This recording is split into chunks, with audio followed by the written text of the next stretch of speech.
12 বছরের ক্যান্সার আক্রান্ত মেয়েটিকে ডাক্তার জিজ্ঞেস করলেন, বড় হয়ে তুমি কি হতে চাও মা?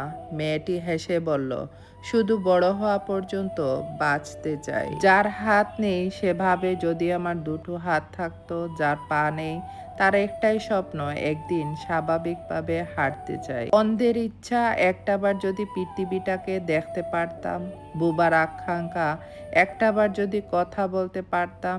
আর অথচ আমাদের সবকিছুই আছে, তারপরও বলি আমাদের ভালো লাগছে না, ডিপ্রেশন যাচ্ছে। এই যে আপনি আমাকে দেখছেন, আমার কথাগুলো শুনতে পাচ্ছেন, আপনার চোখের আলো আছে, অনেকের সেই আলোটুকুও নেই। আপনি খেতে পারছেন, চলতে পারছেন, কথা বলতে পারছেন, এইসবও অনেকের কাছে স্বপ্ন মাত্র।